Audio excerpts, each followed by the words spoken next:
2-minute warning, folks. 2-minute warning. Oh, this is not going to be good. Okay. All right. I need to kill the sound on this laptop.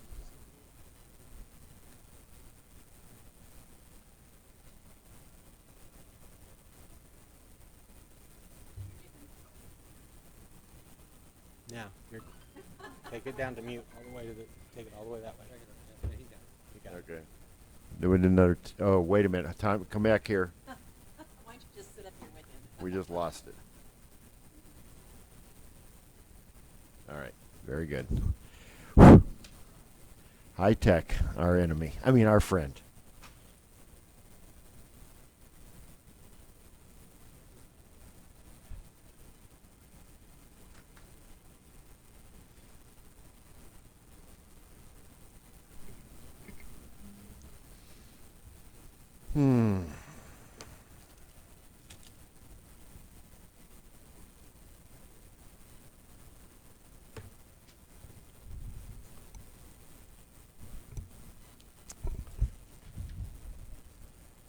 I'm going to back it up one slide. I'm calling the May 14th, 2020 regular meeting of the Roswell City Council to order. Ms. Call, please call the roll. Councilor Moore? Here. Councilor Stubbs? Here. Councilor Best? Here. Councilor Sanchez is absent. Councilor Peterson? Here. Councilor Oropesa? Here. Councilor Perry? Here. Councilor Kennard? Here. Councilor Foster? Here. Councilor Robeck? Here. Mayor Kintai? Present. Mayor, you have a quorum. Thank you. At this time, I'll ask everyone to please rise while Councilor Kennard leads us in the Pledge of Allegiance and Councilor Roebuck does the invocation. Councilor Kennard, you have the floor.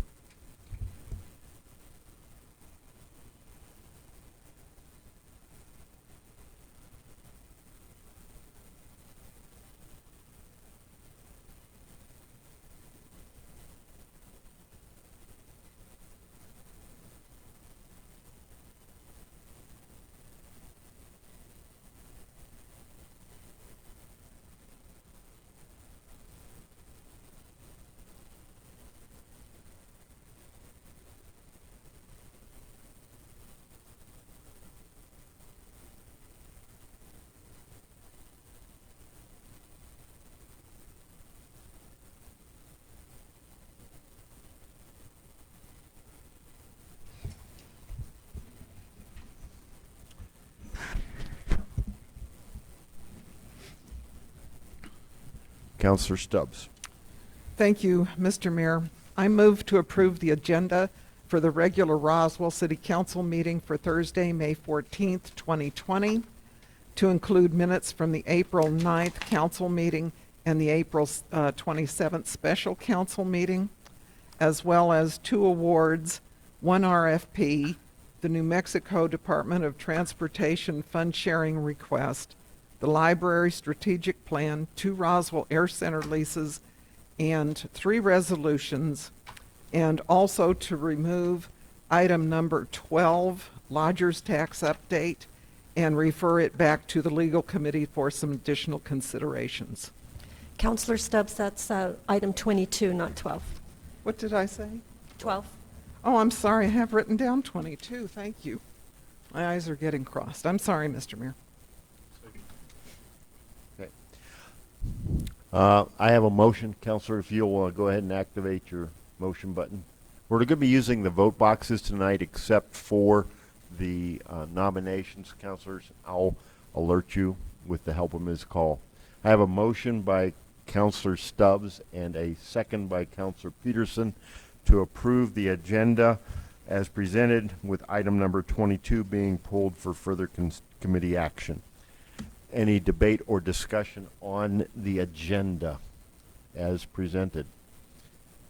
Seeing none, I'll ask for a voice vote. Please use your vote box for this. A yes or aye approves the agenda as presented. A no or nay rejects it. All those in favor, please say aye. Aye. Any opposed, please say nay. Hearing none, seeing none, passes 9-0. All right. Next item up is announcements.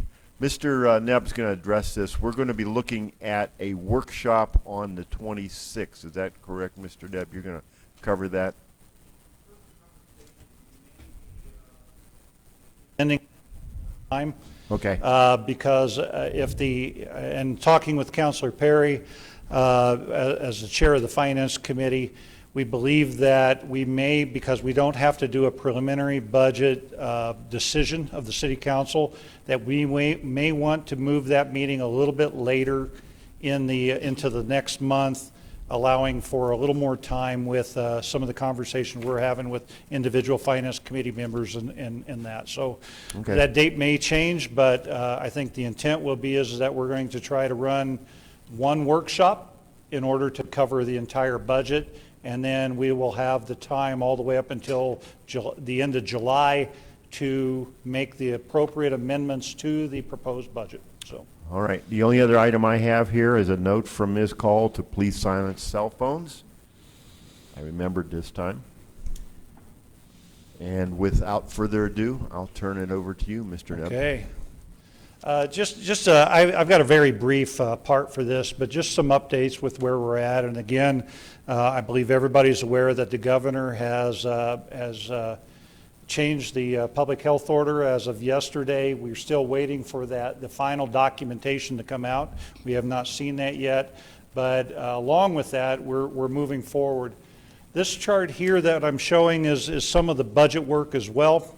And this was shared with the Finance Committee, but I wanted to share it with everybody here because we are looking at, based upon our estimates of where our revenue is going to be, we're looking at potentially $33 million in expense reductions, which is 25% of our budget from this last year's budget. We're looking at cutting those budgets by that much in order to make the numbers work based upon what we think our revenue estimates will be.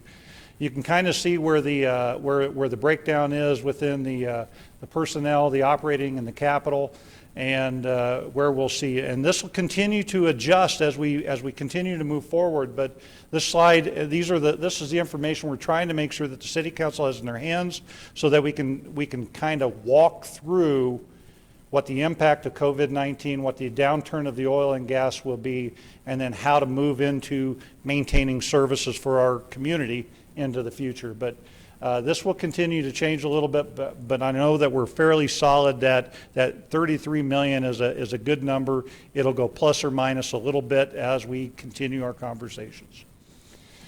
And just really quickly, as this is a part of what we try to explain to the public, this is our goals for this year for our budget.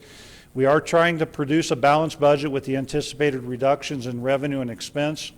We are looking at consolidating services. We're continuing trying to build the reserves for the future, shift the service models to meet the expected revenue, develop a more comprehensive strategy on managing projects and capital expenditures, and establish a process that allows the city operation to shift quickly in these uncertain times. So there's talk already about another surge in the fall, and we don't know what that impact will look like. We don't know how everybody will respond to it. And so we need to be able to shift. And so after we get this budget approved and going into the next season, we will do monthly and quarterly checkups with the Finance Committee throughout that time frame, and we'll adjust as the conditions warrant. And so that's just where we're going with the budget. We'll be sharing that out there. Along with the budget, we are looking at the need to reduce the number of staff members that we have, the employee base that we have. Currently, we have already laid off essentially all temporary workers, and we are moving through the organization. And we ended up doing a voluntary service severance program, which allows for employees that are close to retirement or that just desire to resign from the city at that point in time. You can see that the package A up there shows the early retirement. We have a lot of individuals that are near that age, and so we want to make sure that they we help them with retirement. And then, of course, the severance package is a 3-month base pay salary if we have to do any layoffs that are not tied to for a cause. And so these are our packages that we'll be presenting out tomorrow. There is a 30-day open window enrollment or application process with this, and we'll be opening it up for the available of 30 employees. Just want to clarify, counselors, you folks are not eligible. The mayor has been through a few of the offices and threatened some of that with other employees as well too. So, we believe that this is the right thing to do. On top of this, we have adopted a severance pay policy so that in future times, if this occurs, we will recognize that if we have to reduce our staff, we'll do a 3-month severance, and that's the maximum of what we will do for any position that we have to reduce for that reason. Again, an employee will not be eligible for this for cause, but this was the way we could kind of package it down there. And hopefully, we believe that we know of 14 right now voluntary separation from the city at this point in time. So, and we're hoping to see this once we roll it out tomorrow. Mr. Patterson has developed out an employment contract that we will utilize that allows for this. So we have to have terms on both sides, and so that's how we'll handle this. And we're hoping to roll this out tomorrow. We'll let you know how this goes, and of course we'll be talking a lot about this as we move into the budget conversations. Reopening services, based upon where we've been, I shared with the City Council a month ago about the CDC guidelines and the OSHA guidelines as to how to classify how we come in contact with the public and what we need. So we are planning to reopen most of the city services to in-person. We've never been closed down. I do want to make sure that everybody understands that we've closed some of the services, but we reassigned them, all the employees, into other services. And so we have not been closed down other than we have not taken in-person contact. And so we are going to, we've had a successful time with the utility billing office, the code enforcement offices, with the in-person contact. So we will be opening up others in the near future. Our goal is to actually open up the outdoor pool and the splash pads by Memorial Weekend. And it'll be underneath, of course, all the social distancing guidelines and everything, but we'll be establishing those parameters as to how we're going to contact. Some of the services will maybe delayed a little farther because we're still putting up the sneeze guards, we're still putting up some of the engineering controls that are recommended by the CDC in order to keep our employees and our citizens protected for this. You can see the picture there is the sneeze guard that we have installed into City Hall, and there is another one over by Marcia's desk as well too, and this was to help provide that distancing that we will have as we work with the public. Some of the other services that may be delayed for a little bit are our high-risk citizens as well too, so like the adult center, and we'll be looking at those very carefully to make sure that their safety is paramount with our providing that service. So, but we're moving forward with those. We believe that we're going to start primary routes with the transit very soon here.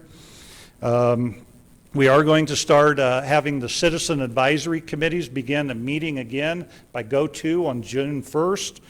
And then we'll be starting to clean up for that full reopening as to what that looks like. As we open these offices, and what we have found is that a lot of individuals have found different ways to do business with us. So while we're expanding the openings, like City Hall will be open to in-person contact between the hours of 10 a.m. to 2 p.m.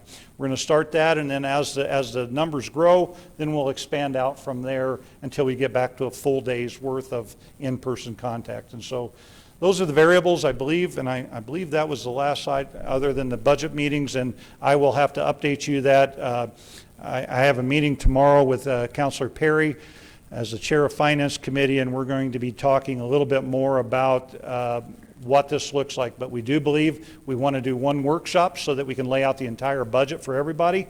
give you time to consider it, give you time to think about it, and then we're going to come back, and we only have to do one voting meeting, and that'll be at the end of July when we do the final budget with all the reconciled numbers from the 2019-2020 budget. Other than that, I can take any questions. I have Counselor Best. Counselor Best, you have the floor. Okay, mine is a little bit of just a comment. Actually, it's a 3-page comment, so you might want to sit down.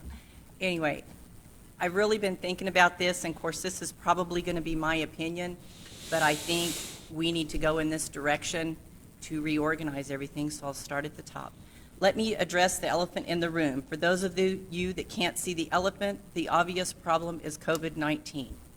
What mess it has created for all businesses, including Roswell.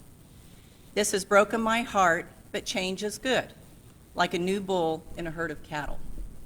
Obviously, we have not had any tourists. Keep in mind the money that the tourists have saved to travel has been put to their families, businesses, and survival through the COVID. Their bank accounts and credit cards will take years to pay off after this disaster. Some businesses feel that they can open and voila, the numbers will be right where they were when this started. This will not happen. It is going to take years of rebuilding. I want to thank Main Street Roswell for choosing to cancel the UFO Festival. It's going to hurt all of us this year, but we will rally next year and make it even better than before. I don't want to be negative Nelly, but reality strikes. Normal may not be for many years down the road or even the same footprint ever again. Last meeting we discussed essential. I felt essential was everyone from the time we were conceived to the time we're interned.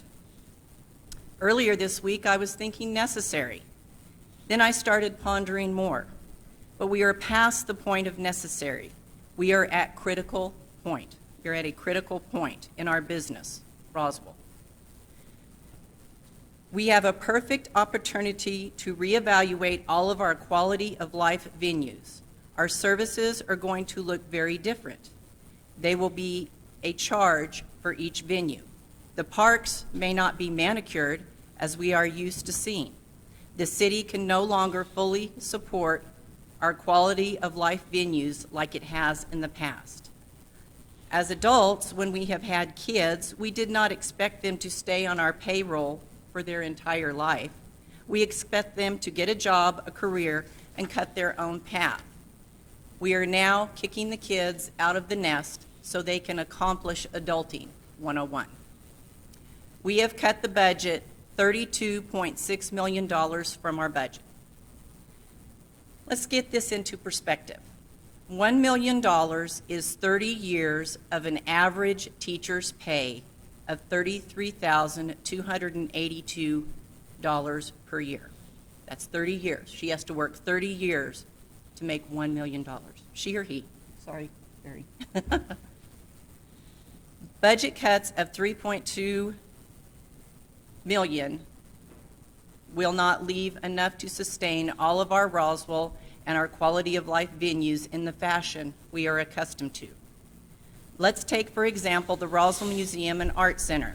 For the fiscal year, we as a city are negative, in the red, $1.1 million into the program. This does not include structures and repair. Keep in mind, that is 30 years of a teacher's pay. For a town of 48,000 population, there is only 416 current active members. My suggestion for this critical time is to close the doors to stop the hemorrhage, reevaluate the situation. The zoo estimated 1,889 visitors per month. Those citizens entered the gates free, are not charged. There are no memberships. The city is in the red, anywhere from $600,000 to $800,000 per fiscal year. My suggestion for this is to start charging the entrance and a fee for fishing. Have one entrance. The library cost $1 million for the programs. There is no fee to enter the library. There are no fees to check out books. There are library cards that are handed out free. I would suggest there should be a membership fee once a year for holding a card, and a fee for charging and for activities. The golf course is also hemorrhaging money. They charge, but they are still close to $400,000 in the red every year. This does not include the landscaping cost. They have been given an opportunity to build the business, but have chosen not to do so. My suggestion is for the contract to be canceled and a new caretaker, pro shop manager, be found, and that is hungry to get new players and utilize what the city has given them. On average, the city subsidizes $4.5 million to our quality of life venues. What I'm about to say is going to be strong. We are in a critical situation. So, being strong, taking control is what we need to happen. To survive this with little loss as possible, we need to rebuild, go in a different direction. We should temporarily close some of our venues and restructure the way they run. Our staff continues to work diligently in looking for grants and anything to help sustain each venue. We want the citizens to enjoy the venues, but we must all pitch in and save them. Being close to an estimate of $3 million in the red for quality of life venues is not acceptable. 4.5 million, I found, sorry, but it's not acceptable. So that's pretty much all I have to say, but we are going to have to do a hard cut to make it work. And the citizens of Roswell, if they want these venues and they want that quality of life, they've got to help us. They just have to help us. Thank you. Thank you, Councilor. I have Councilor Oropesa. Councilor, you have the floor. Thank you, Mr. Mayor. Just a quick question on the voluntary severance packages. If you have individuals, do you hear me? If you have individuals that will retire that are in critical positions, are you still going to hire those positions? What Yes. good does it do if an individual retires voluntarily, but you still come and hire somebody to replace them? Certainly. Yeah, and I try to allude to that a little bit in some of the information. Because it's a voluntary system where the employee has a decision to make as to whether or not they want to stay or go. There is a very good chance that we could see a exodus or too many employees leaving one department that will create the hole that we will no longer be able to provide the services there. We will have to backfill some of those positions, and then we will still have to make the adjustments accordingly in other parts of that budget if that was to occur. Right now, we're not sure of what it's going to look like as we get into that, but there is a chance of that. But the nice things also is that the individuals that are usually closest to the retirement are paid higher than the minimum starting wage of other employees. And so we will see a savings, even if we have to refill that slot with another employee it'll be at a lower rate if we have too many individuals leave that department at that point in time. So we've considered that. We still believe that based upon our current analysis of what we're going to see, we don't believe that's going to be the case, that we're going to have too many leave from one of the departments. But in a critical position, yes, we will be refilling some of those slots to meet our minimum expectation of that department. Thank you. Thank you, Councilor. Anyone else on this matter? All right. Oh, Councilor Robach, you snuck in there. Yeah, I did. You have the floor. Thank you, Mr. Mayor. We've discussed a lot of these things at length, and I'm compelled just to repeat some things that probably been said before, but I feel like it's necessary for the sake of those people out there who are suffering at extreme difficulties, the small businesses especially. I think first off, and I've said this before, but I want to say it at every single meeting until something changes, is that there is no reason for this part of the state to be under the same financial restrictions as other parts of the state. If you look at, and I've done a lot of research on this, if you look at Colorado, Texas, Arizona, even California, have split off different regulations for different parts of the state based on what the COVID situation. And whatever is happening in the other parts of the state is not happening here in this part of the state. And while I don't, and I always want to be careful about this, I don't know the governor. I don't think she has any ill intention in her heart. I don't know that. She's, like, we're all trying to do the best that we can.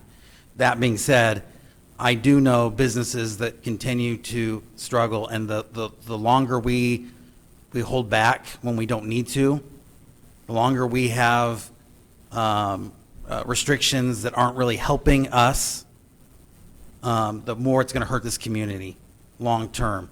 And there are states, every state around us, and I'll take although this doesn't affect directly the financial part, but every state around us doesn't have the same level of restriction as the mask. Even California and even New York do not require citizens or not ask citizens to wear a mask at all times.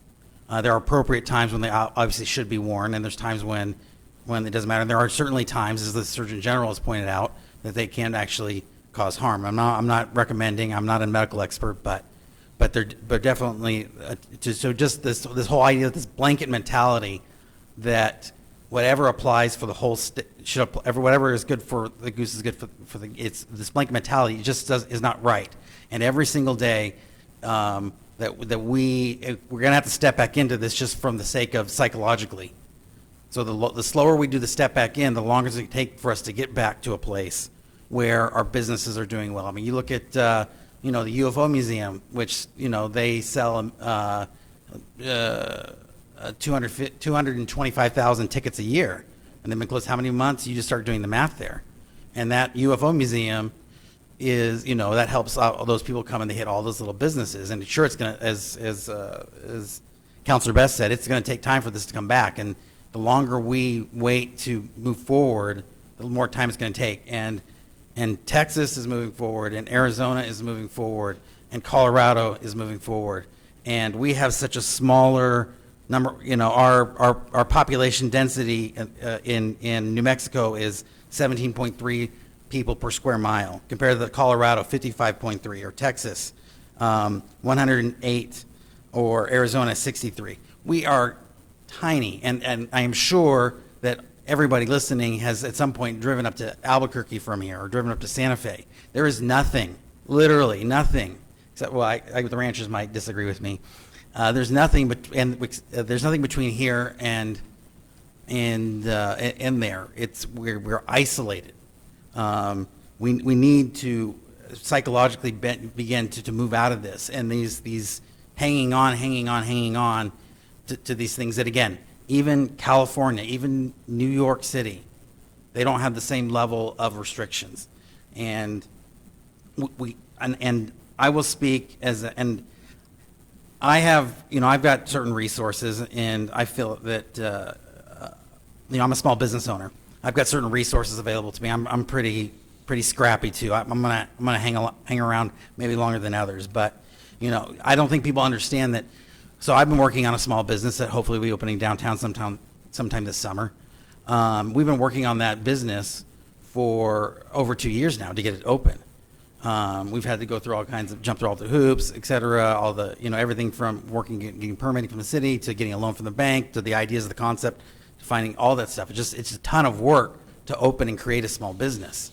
And I've used this analogy before, but I'm gonna use it again. It's like if you worked on a degree, an engineering degree, a business degree, and then somebody came to you and took that away. And so there are other businesses like mine, and again, nobody needs to feel sorry for me. We're tough, and we're gonna figure out a way to make it. But there are other businesses that people are struggling and they're suffering.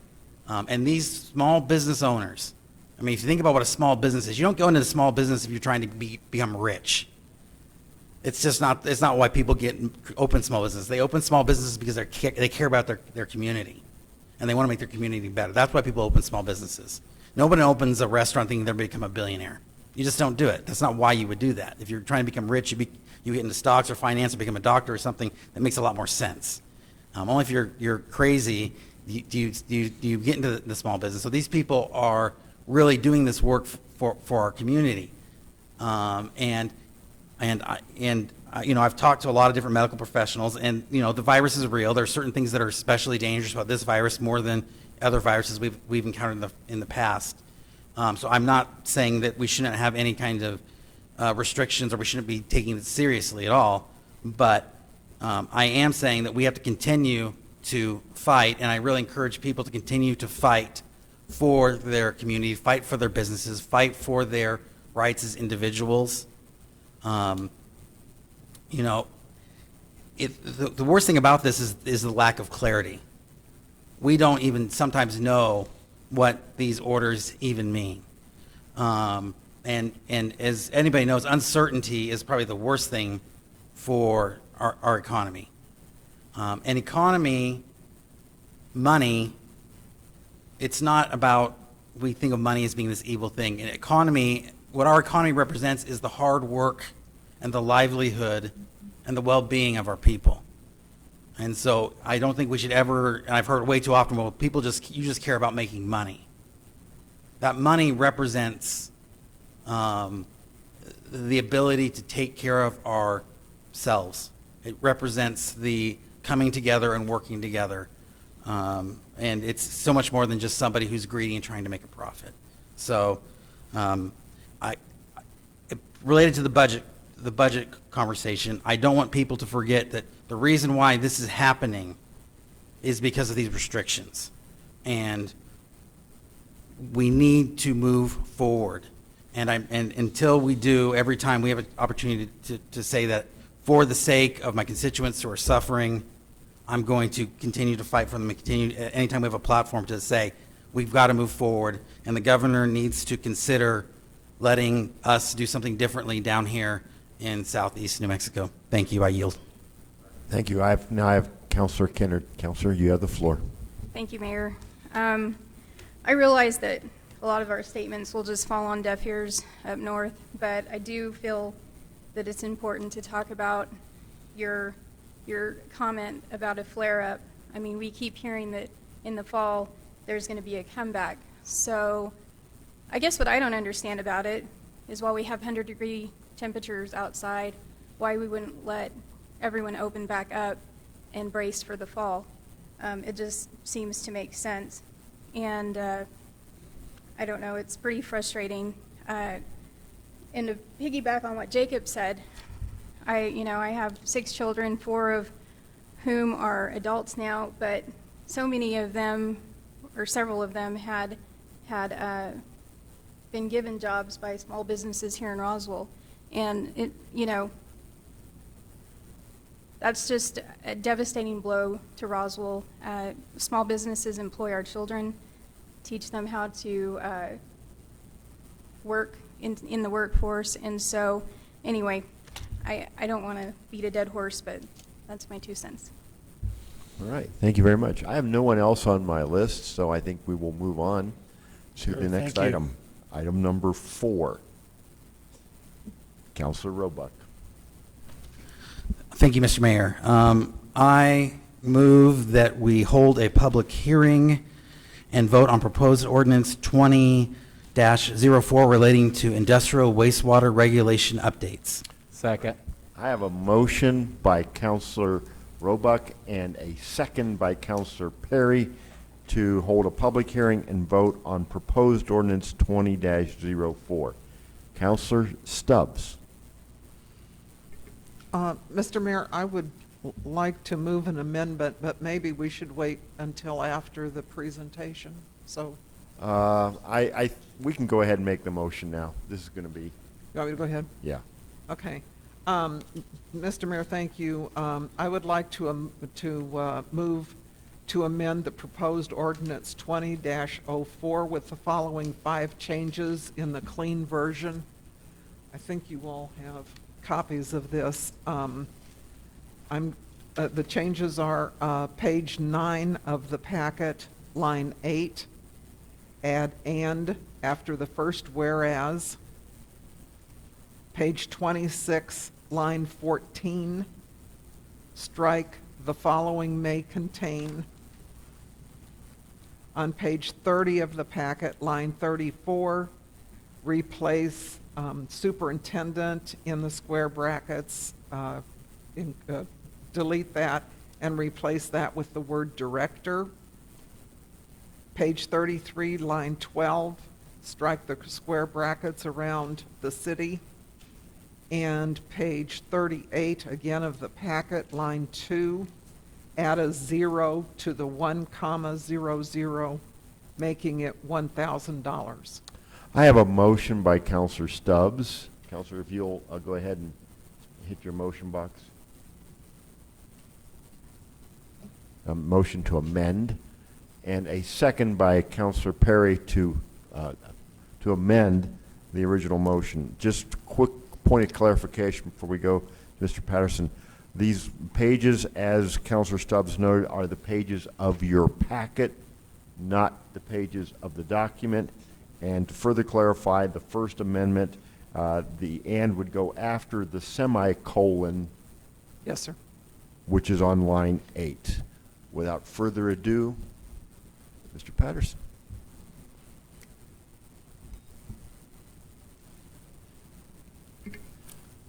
Is your amendment, are we going to vote first on the amendment, or are we just going to go? All right. All right, very good. Good evening, Mayor and councilors. This is an item that I think everyone is familiar with, having seen it last month, and several of you have seen it more than once. We are asking you to consider approving an ordinance 20-04 that will amend Chapter 26 of our code relating to industrial wastewater treatment. So because the city, you all remember, because the city does operate an industrial or a water treatment system, we fall under the regulations of EPA because we do accept industrial wastewater into that system. And because we fall under their regulations, they want to make sure that none of the stuff that we're processing violates their rules. And the way they do that is they tell us how we regulate the users that input into our system.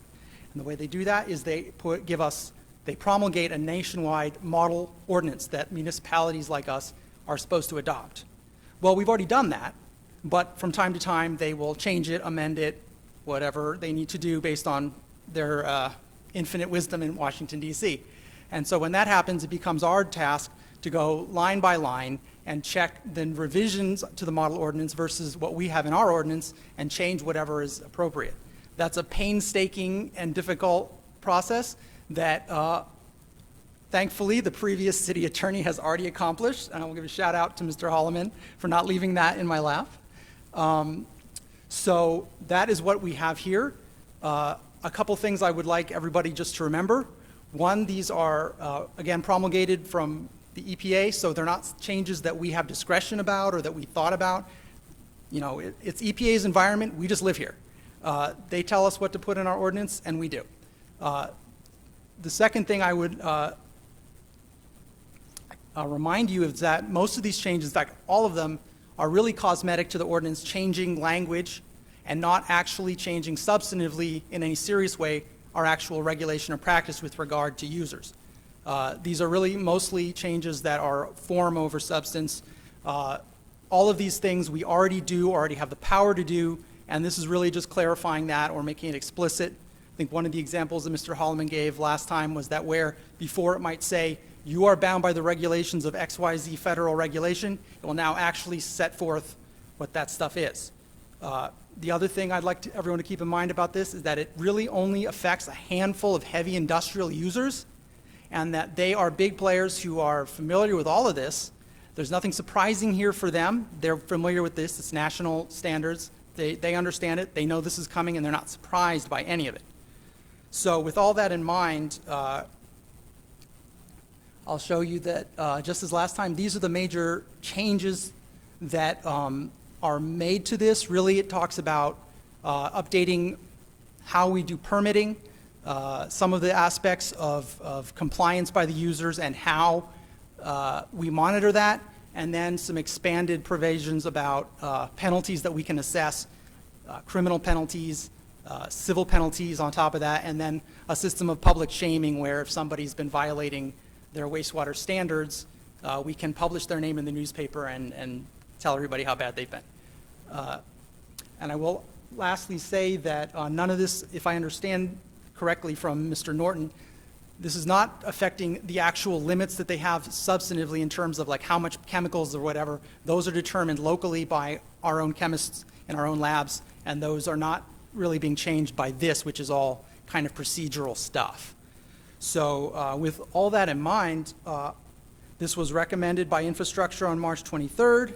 You guys approved it 7-2 last month. It went back to legal, but there were no changes made. I thank Councilor Stubbs, though, for following up with a couple of little amendments there, and we would ask you to consider this for approval. And I stand for any questions, although if it's substantive, I might have to get help. All right, thank you.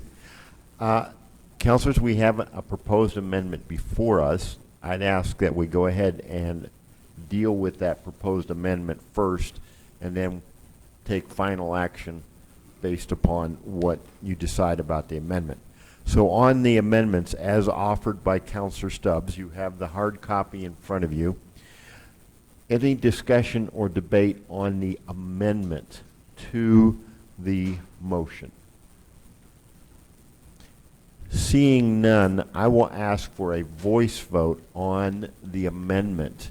Can we use our vote boxes, Ms. Call? Yes.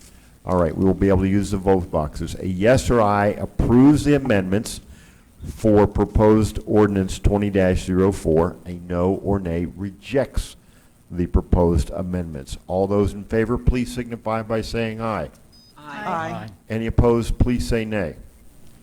Hearing none, seeing none, the amendments pass 9-0. We are now on an amended proposed ordinance. All right, councilors, questions, concerns on the proposed or amended proposed ordinance? Counselor, I have Counselor Stubbs. Counselor, Thank you. have the floor. Mr. Mayor, no, I just want to say, first of all, that Mr. Patterson found these changes. I did not, but I typically would have, but I didn't. So thank you for that. And the gentlemen that just joined us in the back of the room have put blood, sweat, and tears, I know, into this. And they've come here several times to committee meetings and now tonight. So I want to tell them how much I appreciate the work that they do on this and the dedication that they have to this. And the fact that they have to read and understand this whole thing is phenomenal to me. Thank you, guys. Yes, Mayor, just a quick question with it being public hearing. How are we handling public hearing? That was going to be my next point. Okay. You guys are done. There you go.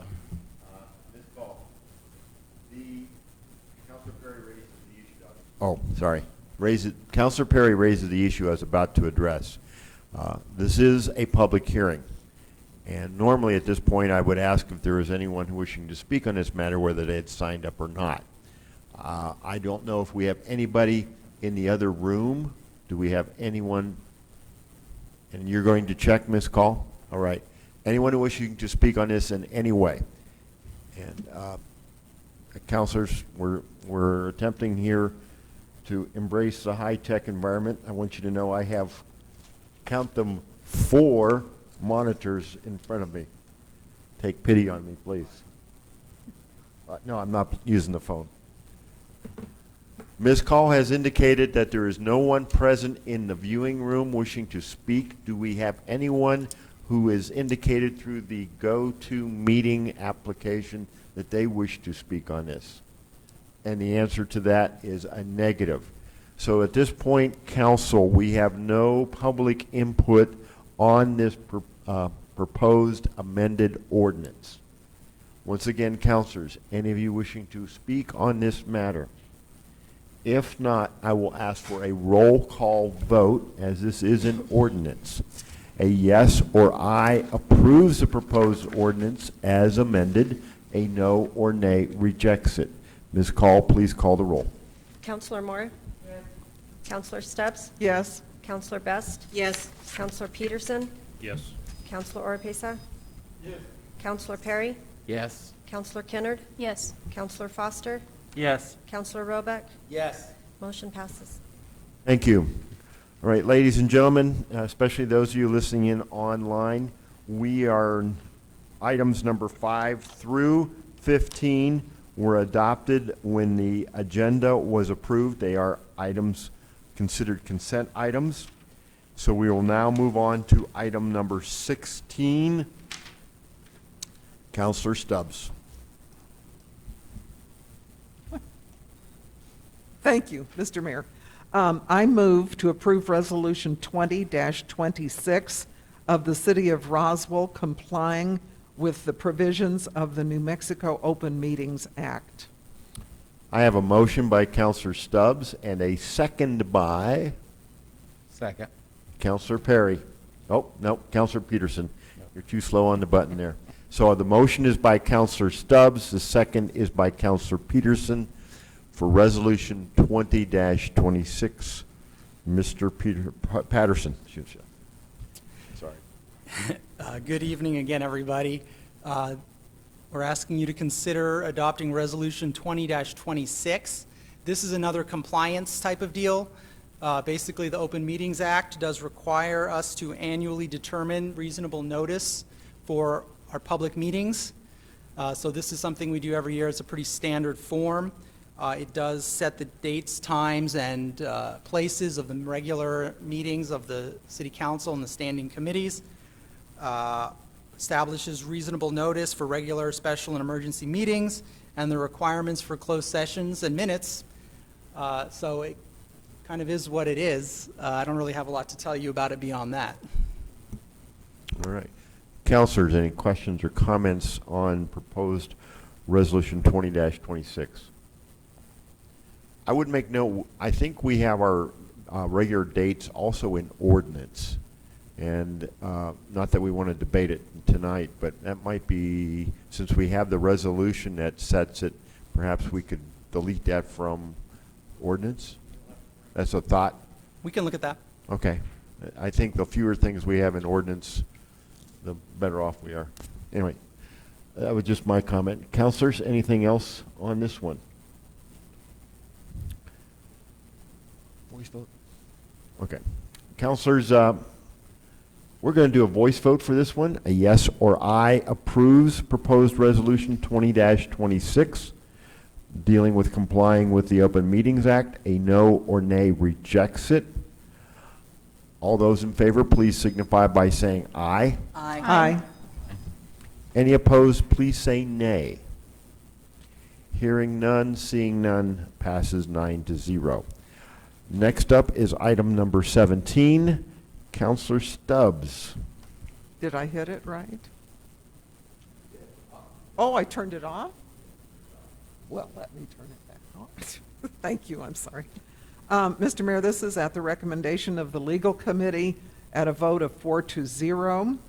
I move to approve Resolution 20-27, creating a Keep Roswell Beautiful Community Board.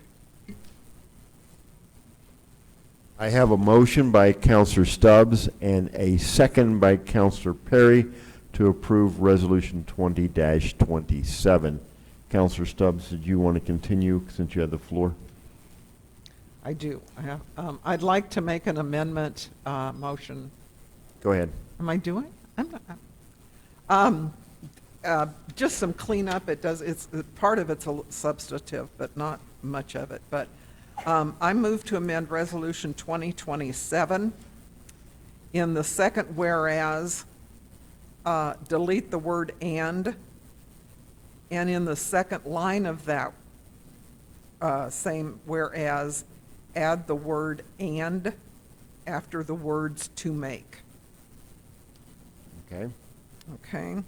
And then number 3, which is I guess 2/3 down the page, limitations.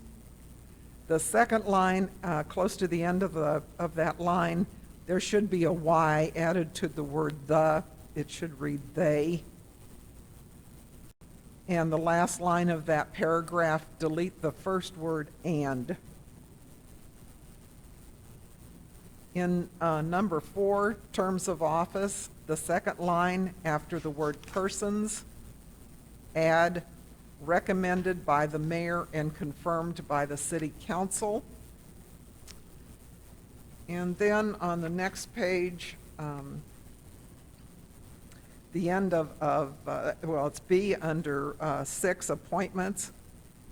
I question the position of the council, so therefore I'm proposing that it read, 6B read instead, a member of the city council appointed by the mayor shall serve as a board liaison.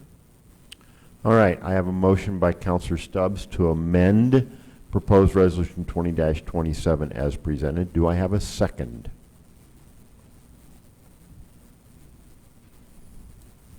I have Counselor Best. All right, so we are we have a proposed amendment.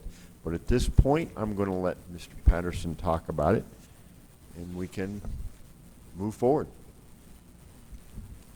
Okay, so the purpose of this resolution 20-27 is to establish the Keep Roswell Beautiful Board, as it states in the resolution. What we're trying to accomplish here is to allow the Keep Roswell Beautiful program to become an affiliate of Keep America Beautiful, which will then make it eligible for grants. So that's kind of the end goal here. This, of course, is just an advisory board, and it will make recommendations on programs, initiatives, and events for the Keep Roswell Beautiful program. There it is.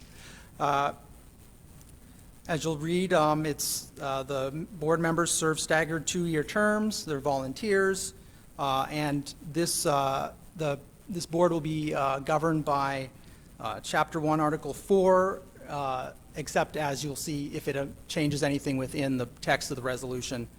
That's all I would really say about it. As Councilor Stubbs says, it was recommended unanimously by the legal committee, and we ask you to consider it. Thank you. All right. We're on a proposed amendment to the resolution. Any debate, discussion, questions regarding the proposed amendments? Councilor Stubbs. Sorry. Mr. Mayor, yes, thank you very much. Mr. Patterson, I didn't get you a copy of this. I'm sorry, I will. But Mr. Mayor, this really is all semantical other than under the whereas number 4, the terms of office. It doesn't state how these members, it doesn't originally state how these members get on the board. So I sort of assumed that it would be done the same way that other commissions, committees, with the recommendation of the mayor and the confirmation of the city council. And like I said earlier, I really kind of questioned 6B, and it originally said that at least one, but not more than 2 of the positions shall be filled by the governing body. There are only 5 members on this board, and so it isn't typical, I don't think, for elected officials to serve as voting members of these boards. So that's why I'm suggesting at least that this there be someone from the council that is appointed by the mayor that serves more as a liaison instead of an actual voting member. So just as an explanation of what I did, Mr. Mayor, thank you. Thank you, Councilor Stubbs. Question or comment on the proposed amendment? On the proposed amendment. Seeing none, I will ask for a voice vote. A yes or aye approves the amendment.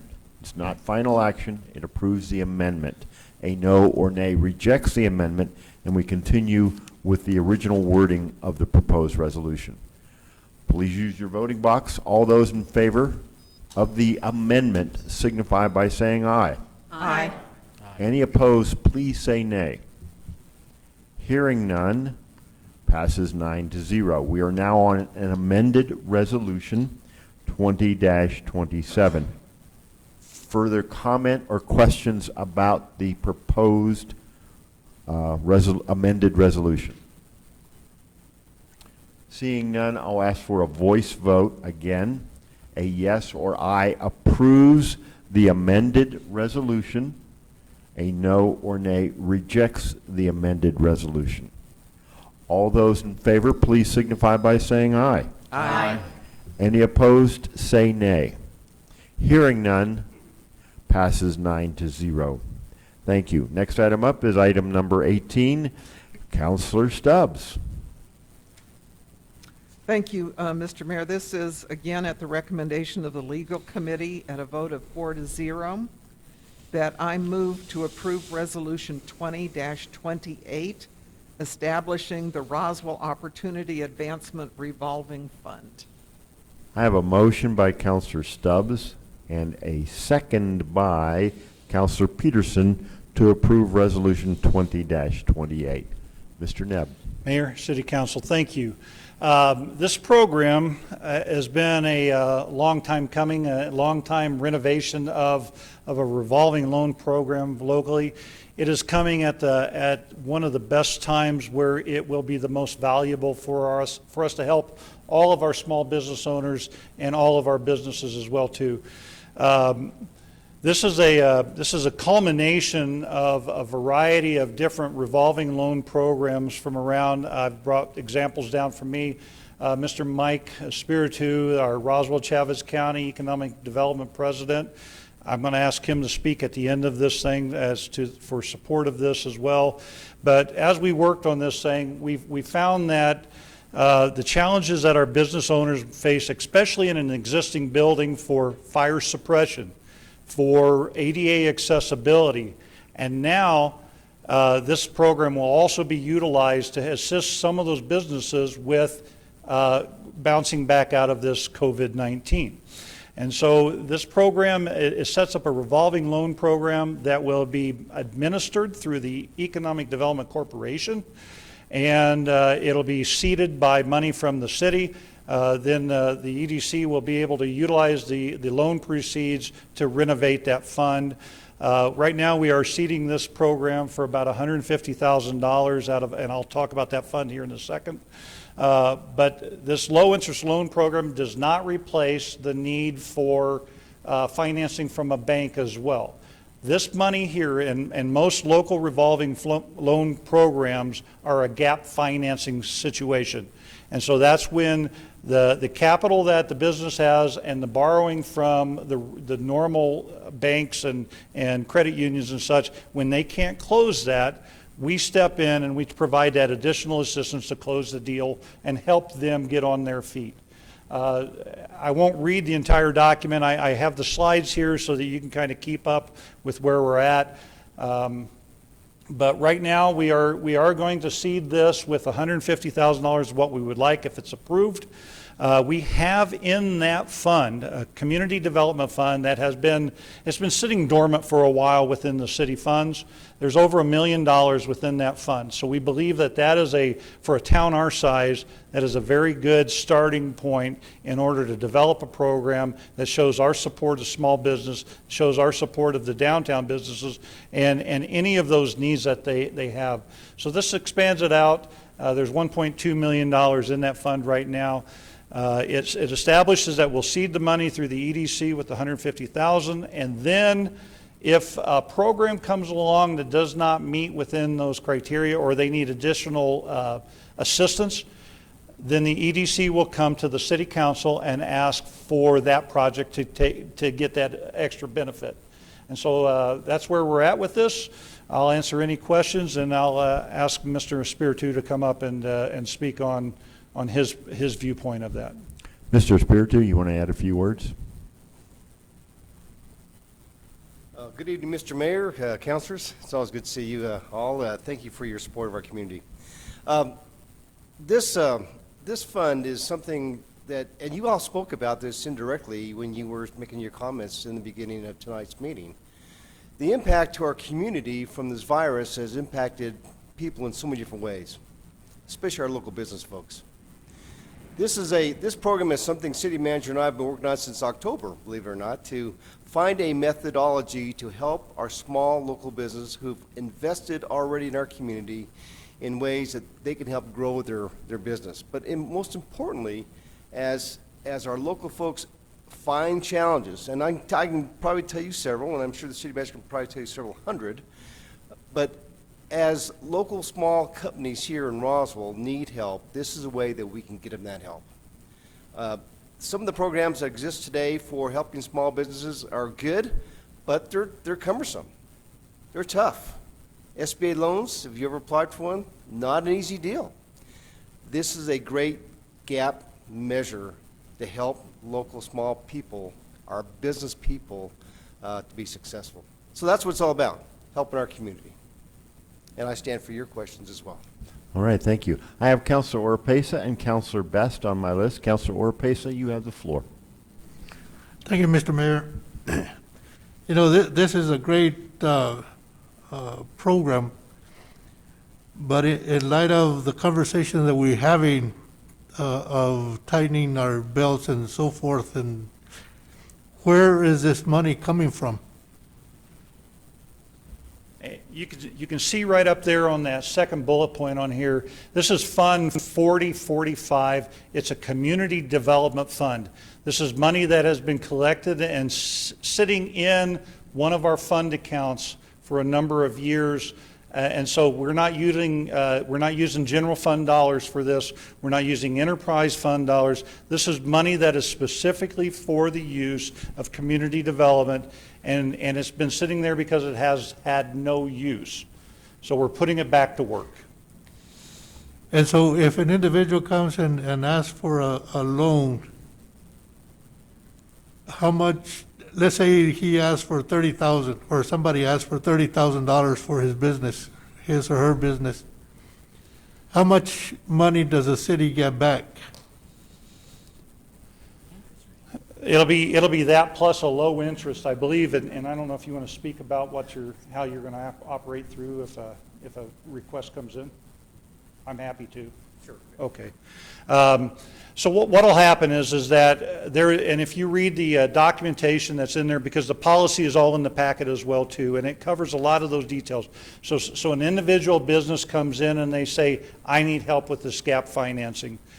They have to have spoken to the banks, they have to set up their other funding, and then the finance committee or their executive board of the EDC will review that information and then assist the business with exactly how to get that done. So we call it a low interest loan is what it is, because it's supposed to be self-perpetuating itself as well too.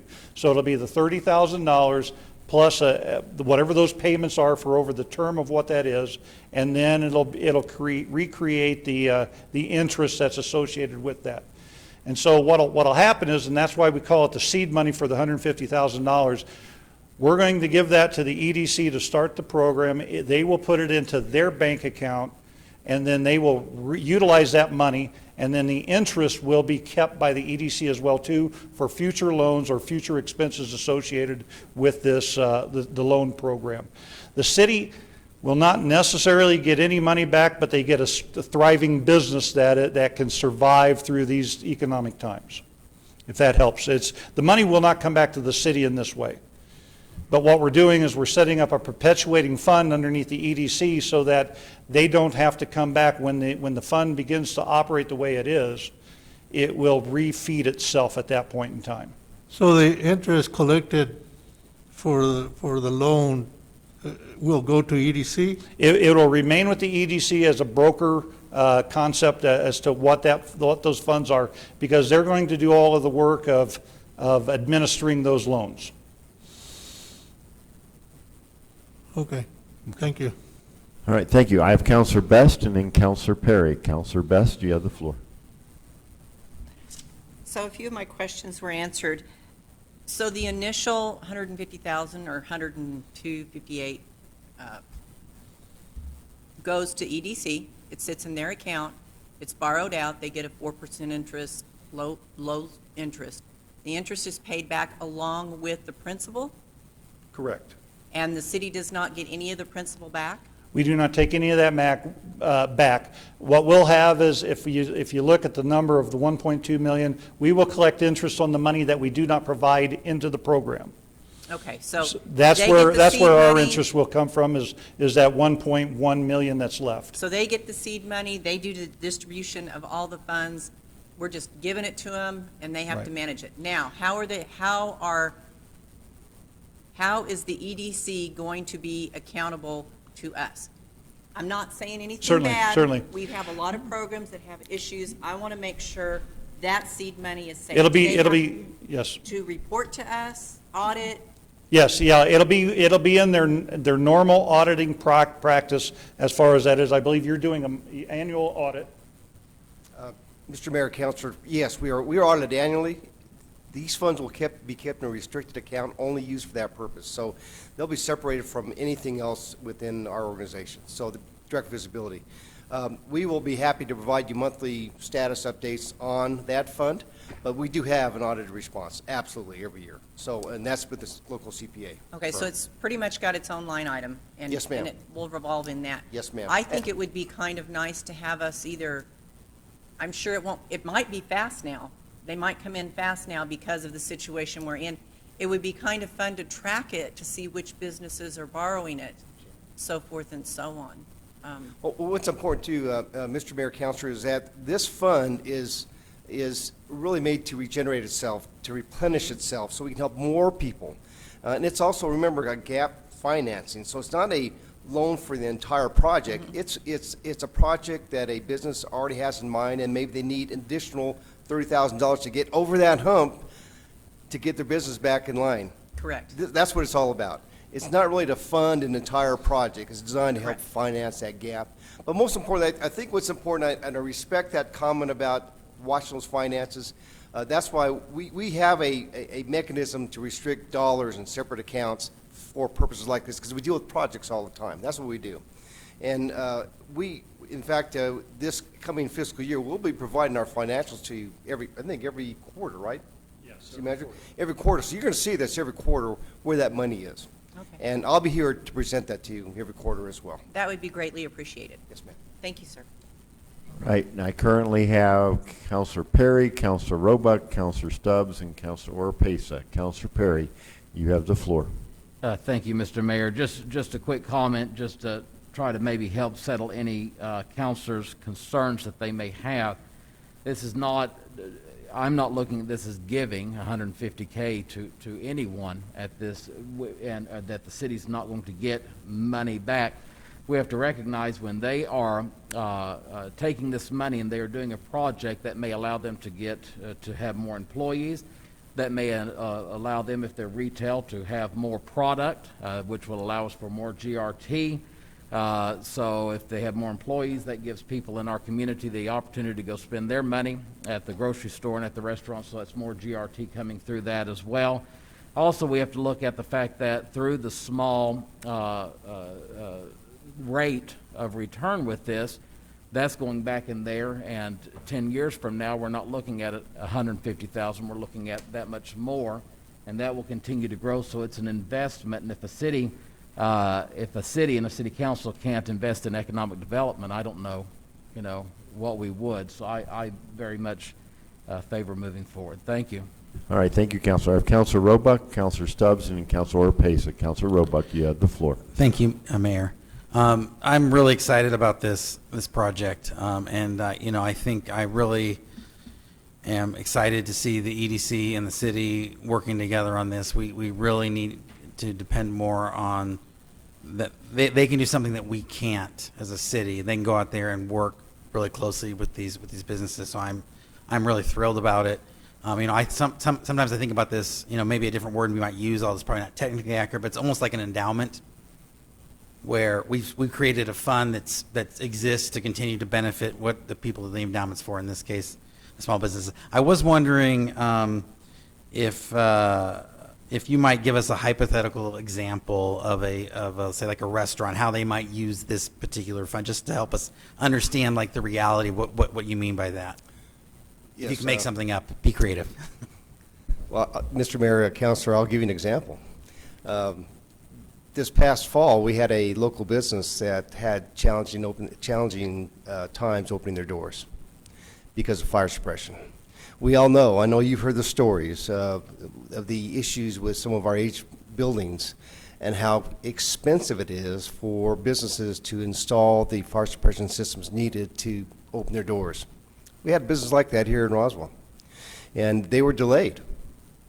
They did secure financing on their own, but they were delayed by several months being able to open their doors. We had hoped they were able to open the doors for Thanksgiving, and then Christmas, and then, and so on. They're finally open, but not because we've helped them.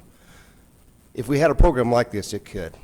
And if I'm not mistaken, City Manager, I believe that that fund is designated for economic development. Truly is. It's an economic development fund by the state. It's not something that you created or I created. It's a state fund for those purposes.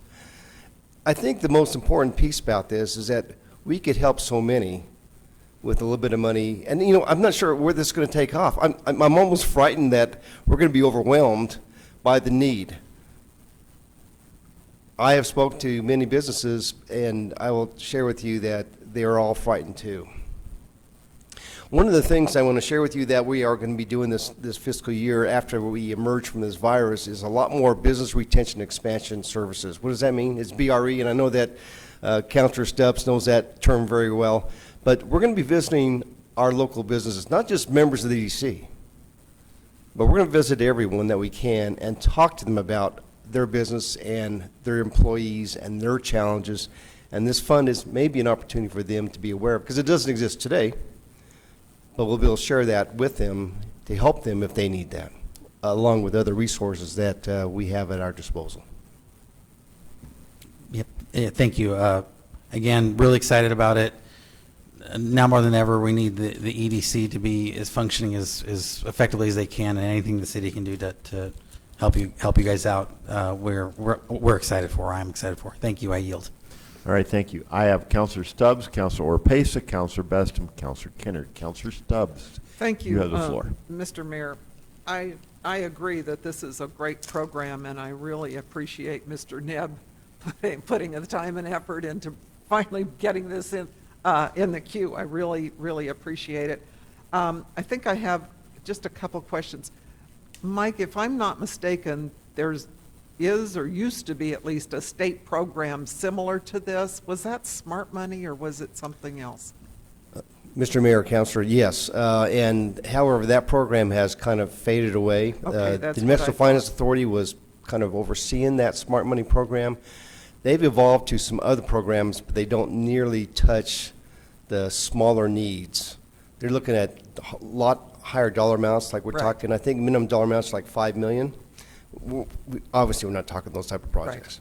Right. Okay, thank you. And the reason I asked is what I recall is this is very similar to what the state used to offer, but going through the EDC as opposed to going through the banks and having to worry about that is such a nicer, cleaner, quicker way to do this is what I'm seeing. Is that correct? Mr. Mayor, Councilor Stubbs, it's important to remember that we are partnering with their banks. So, and because for me, we've got to consider due diligence. We've got to make sure that if we're loaning money out, we're going to make sure we get the money back, right? Right. So we have to do those steps as well. So we are going to be working with their banks. Again, it's gap financing. It's not individually funding an entire project or part of a project. It's going to be I'm going to say, I never could say that word right, but anyway, it's a participation program with the banks, and that's what we'll plan to do. I think that's great too, making them more aware of what the needs are and what a little bit of money can do. I appreciate that. I did want to ask if any interest that you may gain on lending this money, does it go back into this fund, or are you using it sort of for administration of the? We're going to probably do both, because I'm not sure what the administration piece is going to even look like yet. I'm not really sure, to answer your question. It's going to be pretty small numbers. Sure. When you're talking $10,000 or even $20,000 or $30,000 over a period of time, the interest level at the rates that we're talking about, it's going to be very, very low. So I don't see a big income stream. No. I think from a management perspective, Mr. Neb mentioned how we're going to manage that internally as far as approvals, but I'm going to have staff obviously administer the program. Our finance committee will be reviewing all these documents. They'll do a presentation to our exec committee. They'll make the final call. I'm out of it except to make sure we administer the program and to make people aware the program exists and for their use. So, again, we have to safeguard, the taxpayer dollars, the money that we're given by and provided by you through the state and the state. So this is one way we can do that. By the way, the finance committee isn't just EDC board members. These are comprised also of just local business members. So, Mr. Mayor, I think that was my point, that obviously the EDC is going to have some administrative cost, and so we shouldn't be looking necessarily at seeing any of that money come back to the fund, which is fine. Thank you. All right, I have Councilor Oropesa, Councilor Best, and Councilor Kennard. Councilor Oropesa, you have the floor. Thank you, Mr. Mayor. Just being a devil's advocate, what happens if a business defaults on their loan? Mr. Mayor, Councilor Oropesa, I believe the process will allow us to recover just as with the bank. We'll probably hold a second position to some type, because we're going to have some type of security, just like a bank would. And if an individual defaults, we would have to take the appropriate action. So there will be some administrative things that we have to work out. I'm hopeful that our due diligence will be strong enough that doesn't happen. But in a perfect world, that's true. But we don't live in a perfect world. We haven't crossed that bridge yet. That's part of the tenets that we have to work out. So we'll look at our partnership with the bank on how we can recover those funds. And the packages that the Congress has passed, the two packages that supposedly help the small businesses, how does that impact this program, or will it? Mr. Mayor, Councilor Oropesa, it doesn't really affect this program. Those are programs already available to business people, should they choose to use them. This is just another program we can help ourselves, help our own town, our own family be successful. This is an additional program to help people here locally in Roswell.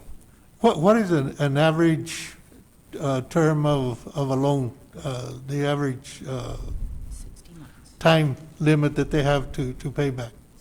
Mr. Mayor, Councilor Oropesa, it depends. Depends on the amount of the loan. Might depend on the security of the loan. I'm not a banker, but we will use the banks and their methodology in determining those type of term limits on these notes.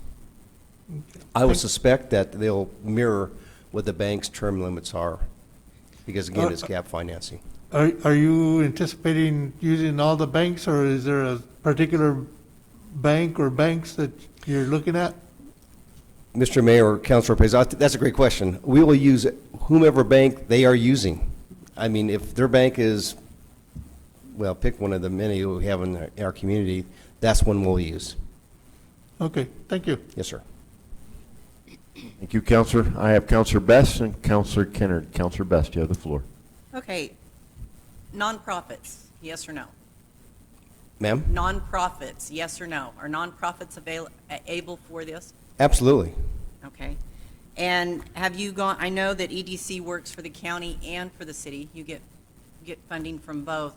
Have you gone to the county and asked them for some seed money?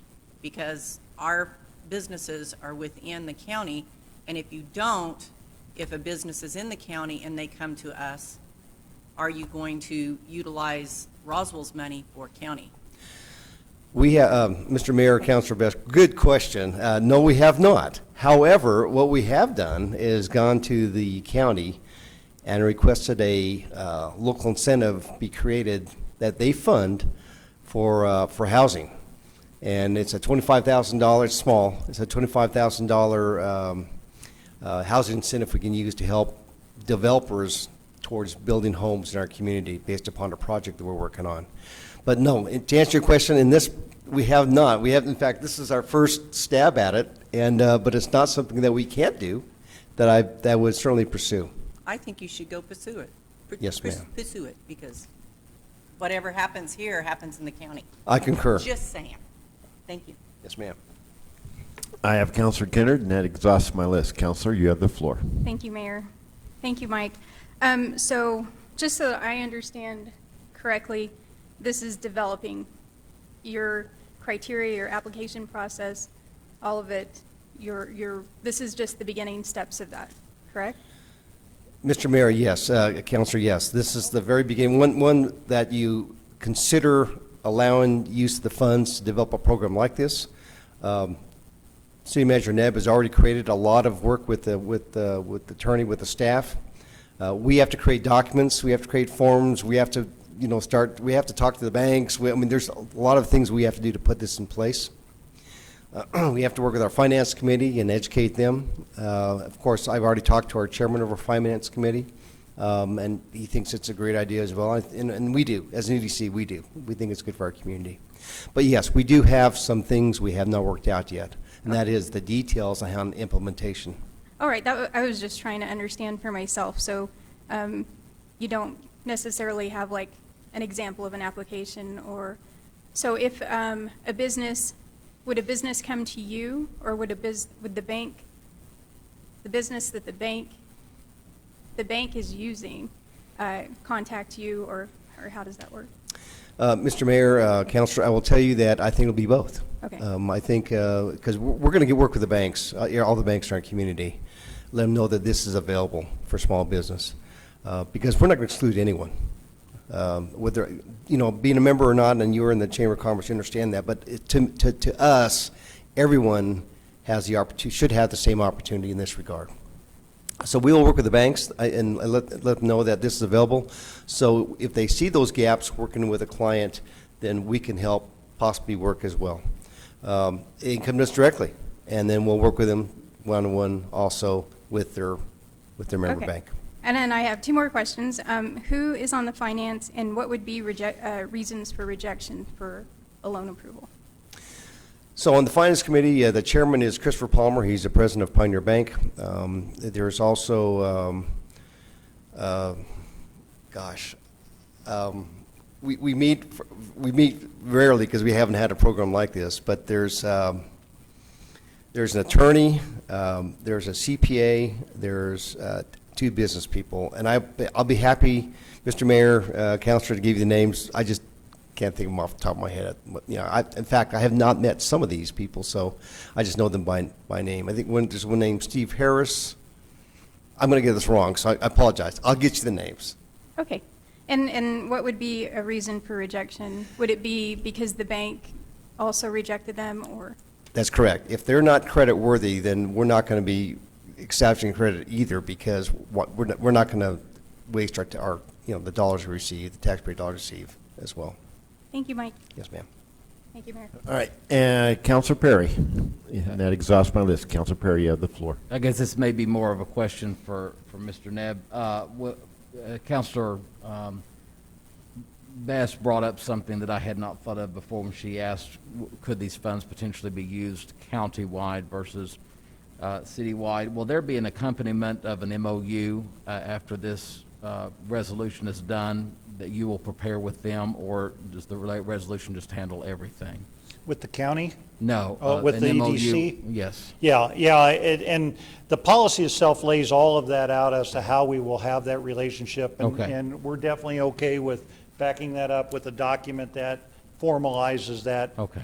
That situation. Yeah, as long as we have, whether it's MOU or whatever you're going to, so you can outline those things. Certainly, and it will be a part of their new agreement that we are working on. We're getting ready to renew for the next 4 years as to that relationship between the city and the EDC as well. So it'll be recognized in their metrics. It'll be recognized in their scope of services. Okay, I yield. Thank you. I have Counselor Best, and that exhausts my list. Counselor Best, you have the floor. I just want to say this again, I highly suggest you go to the county and get them to match these fundings, especially if the small businesses are in the county, because they're going to be draining what we're putting in there, and we kind of want everybody to play together at this point. And I would rather keep it in the city if the county's not going to play in our playpen, because they need to match this. If we're going to go this way, they need to match this. You're still going to be doing the same paperwork, so I think they need to match us. Thank you. All right. That exhausts my list, counselors. Unless there's some other questions or comments, I will ask for a roll call vote on this matter. A yes or aye approves Resolution 20-28 as presented. A no or nay rejects it. Once again, a yes or aye approves Resolution 20-28. A no or nay rejects it. Ms. Call, please call the roll. Counselor Moore? Yes. Counselor Stubbs? Yes. Counselor Best? Yes. Counselor Peterson? Yes. Counselor Oropesa? Yes. Counselor Perry? Aye. Counselor Kennard? Yes. Counselor Foster? Yes. Counselor Roebuck? Yes. Motion passes. Right, thank you. Item number 19, Counselor Perry. Yes, Mr. Mayor, I make a motion on the recommendation of the Finance Committee that we approve Resolution 20-30, creating a critical infrastructure security and response policy on utility plants, collections, and distribution systems, and airport infrastructure. I have a motion by Counselor Perry and a second by Counselor Best to approve proposed Resolution 20-30. Mr. Nebb, before you get started, ladies and counselors, before you, you have a what's labeled as a clean copy, the electronic copy in your packet, and anyone watching online, I apologize, it's an earlier version, but it is correct, it just isn't clean. This one is a cleaner version. Did I get that right, Ms. Call? That's the correct. The copy in the packet is the red line version. When it came through the Agenda Quick system, for some reason it attached something else behind it, so you do have a copy of the clean version before you. So I will refer you to this with the red clean copy. On that, Mr. Nebb, go ahead. Yes, sir. Mayor, City Council, this is another resolution that I've been familiar with for a number of years as I've been in city management. It became very apparent back in 9/11 as to the need to protect our critical infrastructure. And at that point in time, we started working on these types of things. So I've actually had this conversation in 3 states now. And in order to try to find the ways to do this, if you're well aware of how our budgeting works, a lot of our expenses go as indirect costs or indirect costs. We have fixed and variable costs as well for those accounting geeks out there for that. But it is really the indirect or the direct costs that we talk about with this. So in this case, with the enterprise funds, water, sewer, the air center, we have certain security needs. We have certain preparation that we have to put in place in order to protect that infrastructure. And you know, the fear is that domestic terrorism that goes into this. So what we're recommending here is to recognize the need to train our police and fire in a more detailed fashion as to what this infrastructure is, where the locations of the wells are, what are these pinch points that we have within the security measures, and that costs time, that costs the plan, and it costs training. And so the intent is to make sure that all of our first responders are aware of those critical needs within that critical infrastructure. And so as this thing goes through there, what we will do is that we will establish, it recognizes those characteristics of those enterprise funds, and it allows us to prepare our public safety personnel in a more formalized fashion as to how to respond to the needs that we have. We have a number of wells out there. We have a number of access points within our system. I'm not going to tell you where they're all at, but the intent is to make sure that those costs are covered. So with this, if it is approved, What we will do is we will recognize 5% of the police, fire, and dispatch and our emergency management services, and 5% of those costs will be directly accounted for within the enterprise funds for this purpose. And that doesn't mean that all of them are going to be working 5% at a time, because our patrol officers will be more active out there, but we need to have all of our staff at least have that minimal training and come up with that. So if this resolution is approved, we will update the emergency response plans, meeting with each one of our enterprise funds, meeting with each one of our public safety departments, and creating a plan as to what our response is on a day-to-day basis and what our response is at a time of an emergency. And so I've already stated this, that this resolution allows a portion of those public safety expenses related to the protection of our critical infrastructure to be tied directly to the enterprise funds. Just a side note is that in our budget this year, we will be going through I'm going to be requesting a study of all of our rates as well too. And so that's why this comes before you today, is that if it's approved, we want to make sure that these expenses are accounted for within that study. And it's going to be, we want to be able to look at that. So other than that, I stand for any questions. I think that's it. The information is in your packets as to where this came about. We have discussed this one for a number of months as well too, and it has just finally made it to prime time. I have Councilor Pesa. Councilor, you have the floor. Thank you, Mr. Mayor. When you say the study, that we're going to do a study, what's the cost of the study? We believe that the study is going to be probably a minimum of $60,000. And that's to look at all the enterprise funds, so water, sewer, solid waste. So we'll look at the landfill fees, we'll look at the water rates, we'll look at that. It's been a few years since when we started with the smart meter project and everything, and so we want to go back and make sure that the rates that we set are adequate for the service. The rates that we have generated additional revenue within those funds. We want to look and make sure that our rates are not too high or too low for the services provided.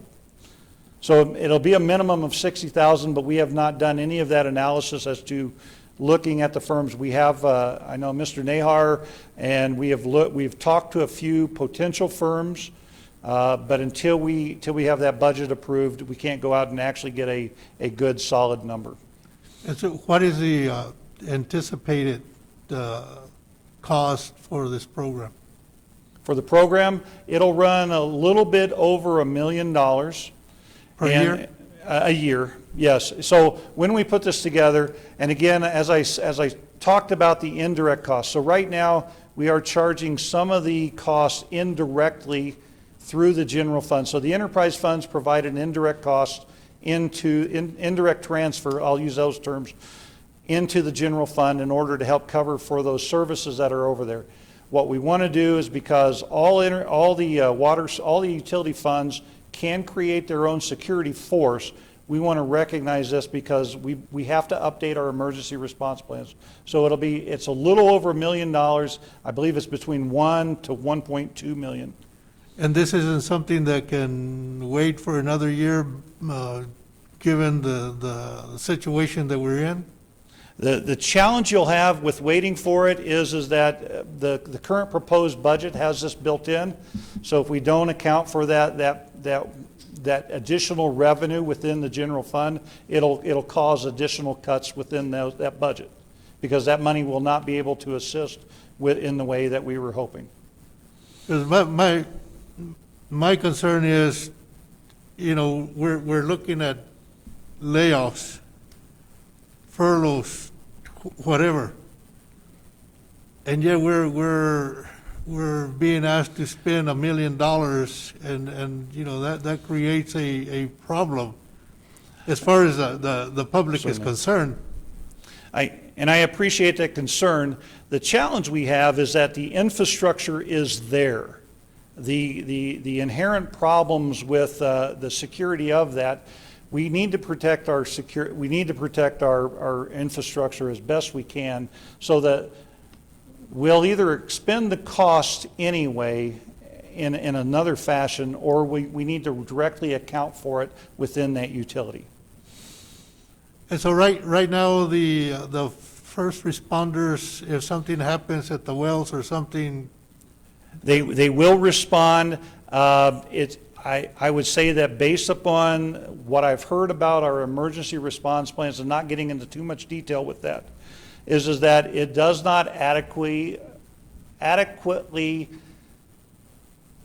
maintain for our people to respond in the most appropriate fashion. So there is not some information in our plan that takes it to this level as to how to respond in certain emergencies. As we look at our emergency operations plans for all the types of emergencies through Karen Sanders, and we change based upon how we responded to the last event. So what we're trying to do is be a little more proactive within that approach and prepare the plan accordingly. So what the training will look like is we will take those patrol officers out to the site. They will look at the well. They'll understand what they're getting into prior to going out there. And that's the stuff we want to try to change so that we're more proactive in our approach. well, I think it's good. However, the concern that I have is the money situation that we find ourselves in. Certainly. When we're looking at layoffs, and then all of a sudden we're spending $1 million or $1,060,000 to include the study. So, I'm having a hard time trying to accept Certainly. at this point in time. Certainly. Thank you, Mr. Mayor. Okay, I have Counselor Peterson and Counselor Stubbs. Counselor Peterson, you have the floor. Thank you, Mayor. I have a lot of concerns with this also. The 5% you're saying is going to be taken out of the enterprise? As a direct expense to the police, fire, emergency management, and dispatch services, yes. Okay. Of those salaries, not 5% from the enterprise fund, 5% of the cost of those salaries. We have approximately 250 employees that will be impacted for that 5%. Well, I don't see that this is needed. As I worked for the city of Roswell, and I know where all the wells are and all the infrastructure is, and it's not, I don't think this is needed. I'm not going to go into details. Certainly. Thank you. Thank you. I have Counselor Stubbs, and that exhausts my list. Thank you. Mr. Mayor, thank you. Just to clarify a couple things. First of all, our public safety people will receive some additional training if we approve this, won't they? They'll have Correct. to, which only benefits, I think, all of us. So I think that's a good thing. And then basically what you're saying is that this 5% would be shifted to coming out of the enterprise fund as opposed to the general fund, giving us a Correct. little more in the general fund. Yes. Okay, thank you, Mr. Mayor. Thank you. I have no one else wishing to speak on this matter. Unless there's additional comments or questions, I will call for a roll call vote. A yes or aye approves Resolution 20-30. A no or nay rejects it. Ms. Call, please call the roll. Counselor Moore? Counselor Stubbs? Yes. Counselor Best? Yes. Counselor Peterson? No. Counselor Oropesa? No, Counselor Perry? Aye. Counselor Kennard? Yes. Counselor Foster? Yes. Counselor Robeck? Yes. Motion passes 6-3.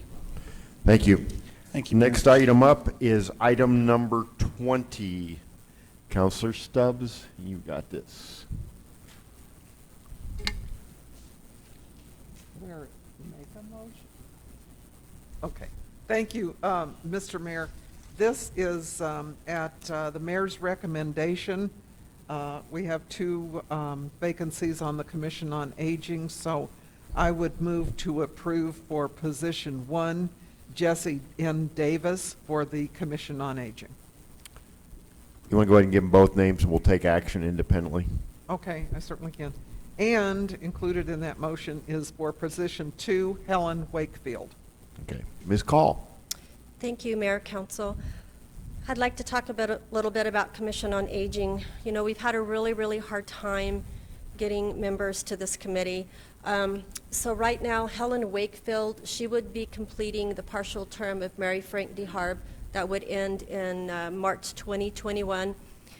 We also have one more vacancy that we need to fill, and then we also have one more individual who I'm waiting to see if they're going to re-up again, so we may have that position as well. So, you know, I'm asking if you know people out there who would be interested in being on this committee, either have them get online and fill out the application, or have them call me. I'll be more than help them fill out that application. We really, really need to get this committee back on its feet and get them moving again towards helping the community. So for that, I would stand for any other questions on this one.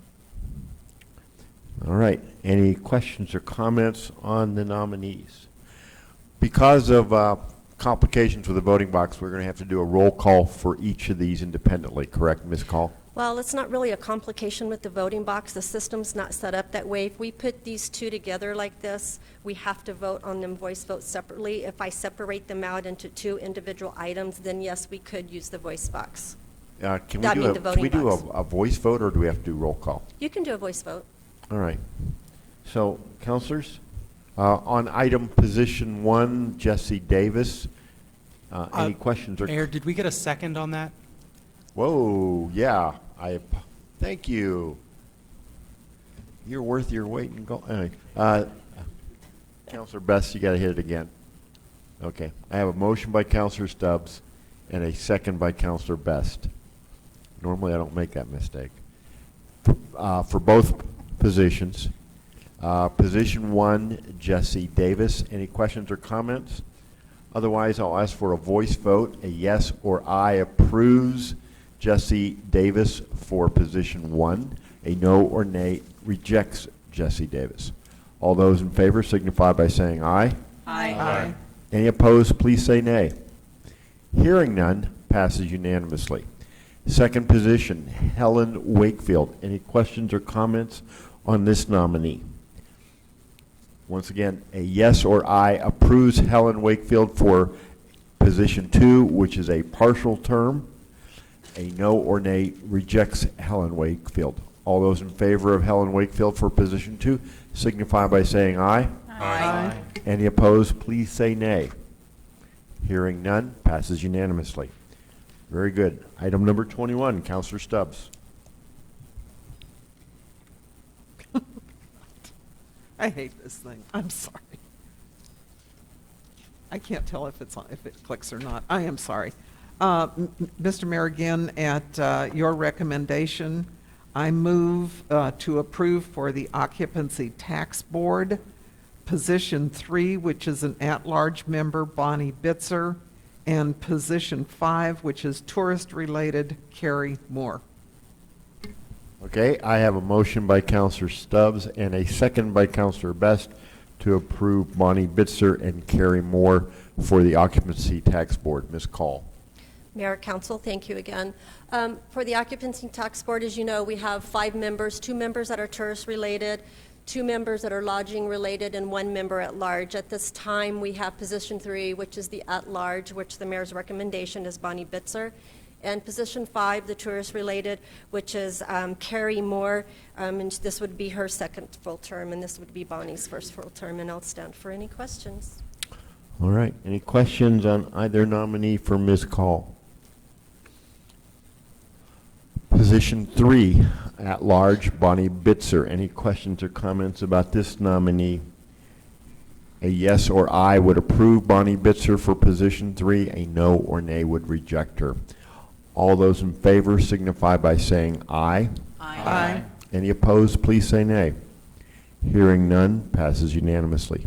Thank you. Mr. Mayor, before we continue on, I'd like to just say real quick, normally we do all the appointments for the committees and commissions during March and April, but because of the COVID-19 and those committees have stopped meeting, if they start meeting back again in June, you will be seeing some more of those appointments in June and July, just to give you a heads up. Thank you. Position 5, Carrie Moore. Any questions or comments regarding that? A yes or aye approves Carrie Moore for position 5. A no or nay rejects Carrie Moore for position 5. All those in favor signify by saying aye. Aye. Any opposed, please say nay. I have 8-1. All right. On that note, we'll go on to item number 23, as item number 22 was pulled when we had approved the agenda. Councilor Perry. Mr. Mayor, on recommendation of the Finance Committee, I move that we accept the final audited financial statement for fiscal year ending June 30, 2019. I have a motion by Councilor Perry and a second by Councilor Kennard to approve the audited financial statement for fiscal year ending June 30th, 2019. Ms. Garcia. Good evening, Mayor, members of the council. Again, we are asking the council to consider accepting the audited financial statement for fiscal year ending June 30th, 2019. The State of New Mexico Audit Rule 2.2.2 requires the final audit report and financial statement must be presented and accepted by the governing authority of an agent at a public meeting. We did look at this at our Finance Committee on May the 2nd, and we voted 4-0 to accept the audit. I do have Chris Garner, who is our auditor, on the line, and he will present to you our audit for fiscal year ending 2019. Thank you, Monica. Am I coming through? Yes. Perfect. Okay. Thank you, Mayor and councilors. I have a synopsis of the exit conference, and as Monica said, we did just go over this last week in the Finance Committee. But this is a summary of the required communication that we as auditors are supposed to make to those that are charged with government. So if we go to the next slide, the first required communication we'll talk about is the result of our audit.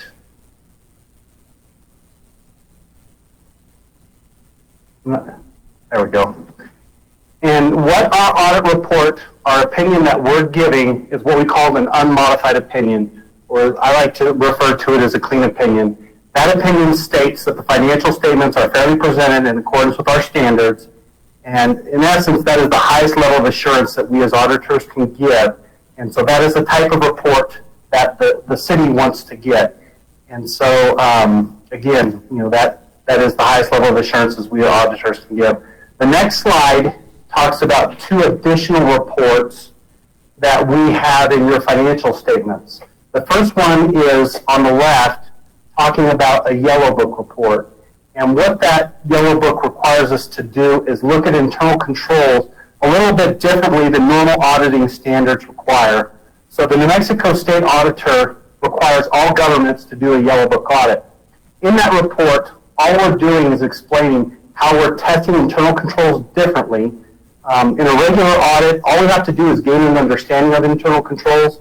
With a yellow book audit, we have to actually test controls and pick samples to test those controls. And so that report spells out the differences and then gives the results of our testing. And at the very end of the presentation, we'll talk about, we had 3 findings in that report that we referred to. The report on the right is what we call a single audit. So the city receives more than $500,000 of federal funds, $750,000 of federal funds. And since that meets that threshold to do what we call a single audit, we go through and we have to test compliance with grants to make sure that the city is meeting the federal guidelines. And so in that report, we are issuing an opinion. And again, we are issuing an unmodified clean opinion. Again, the highest level of assurance that we can give. In this particular report, we can have findings on top of the opinion, but based upon our testing, we had no findings that related to the single audit. So again, it was the highest level of assurance that we as auditors can give. The next slide talks about difficulties encountered performing the audit. And I'm happy to say the audit went smooth. When we asked questions, we're given responses in a timely manner. When we ask for documentation, that is provided to us again in a time we would expect. And so the audit went very smooth. We did not have any difficulties, and there's really nothing that we as auditors have to report on for this communication. The next slide, to me, is one of the more important communications to those that are charged with governance. Because if we as auditors are having to come in and make lots of adjustments, that should cause some concerns at the council level when you're making your financial decisions throughout the year. But we did not have any audit adjustments. Based upon our testing, all the numbers were appropriately recorded in your trial ballots. And so again, as when we came in to do the testing, we did not have to do any adjustments. So that should give the council some comfort that the numbers that are getting reported to you are accurate as you're making your financial decisions throughout the year. The next slide talks about if we had disagreements with management, and if we did, we are required as auditors to let you know, and we're happy to say that we did not have any disagreements with management. The next slide is similar to the previous one. If management went out and got an opinion from another auditor or another accountant, we would have to let you know, and that didn't happen during the year. I think as I mentioned earlier, all the numbers were accurate. Any discussions we had on anything, I think we all came to an agreement with how things were handled. So this did not happen during the audit at all. The last slide is the findings. So during the current year, we did have 3 findings. The first one related to payroll. And we had some issues with some timesheets not getting properly assigned by the employee and also by the respective supervisor. And then we did have one instance where the personnel action form where the approved pay rates for individuals could not be located. And then the final part of the payroll, we had some I-9s that could not be located. We haven't had any issues with I-9s in the past. I think somebody had moved some files from one location to another and thought at that time they could be taken out of the personnel files and they were just put into one big file instead of the personnel files. It's my understanding that since the audit, somebody has gone back and refiled those to get those in an appropriate place and then done an audit in essence to determine those that were missing so that this will be resolved next year. So that's the payroll finding. The next finding we had is cash disbursements. During our testing of cash disbursements, one of the things we look at is the proper approval. And we had 7 cases where the purchase order was completed after the purchase was done, so after the vendor invoice date. And so, the whole reason of getting a purchase order completed is to make sure that we're getting the proper approval before that purchase takes place.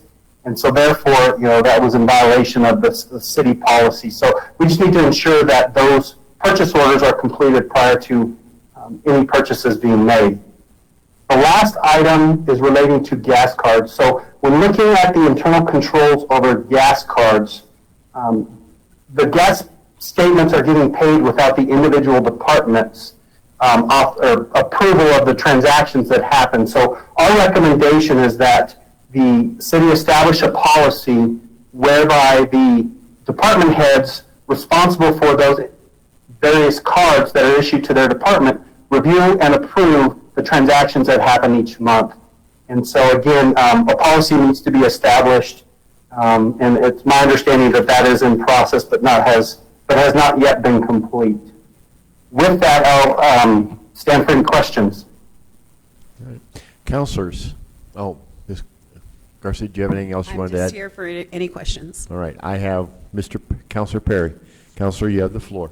Just for clarification for everyone out there, there was a lot of information at one time, and for us, and I already know this, but just for clarification for everyone, the I-9s are something that is being done. We are doing that. It was just a matter of them being in the proper place, and that's been taken care of. Yes, so we do have individuals filling out the I-9. What happened a year ago is we took them out of their actual individual files and put them into a binder. and that that's a violation. You need to have those in your actual employee folder. So we have already corrected that. That's been done. All right. Any other questions or comments, counselors? If not, I will ask for a voice vote. A yes or aye accepts the audited financial statement for the fiscal year ending June 30th, 2019. A no or nay rejects the audited financial statement. All those in favor of accepting the audited financial statement, please signify by saying aye. Aye. Any opposed, please say nay. I have one nay. Councilor Orpesa. So it's 8-1 is the final vote. At this point, we are making ourselves available for public participation. Do we have anyone on the go-to meeting application wishing to make a 3-minute statement? We do. We have Mr. Larry Conley. Oh my gosh. All right. Let's see how this works. Mr. Conley, can you hear me?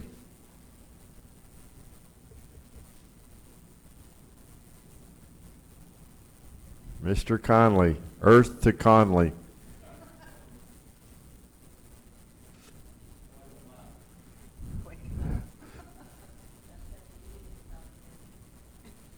All right.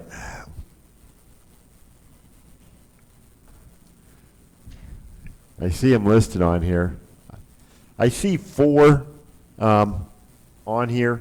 Now, a couple of these are our own people, 2 are our own, just for test purposes.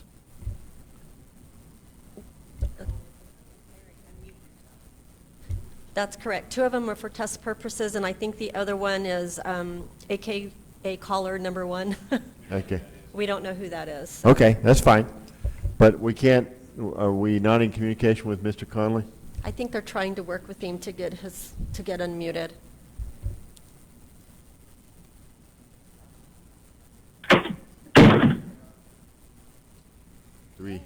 Mr. Conley?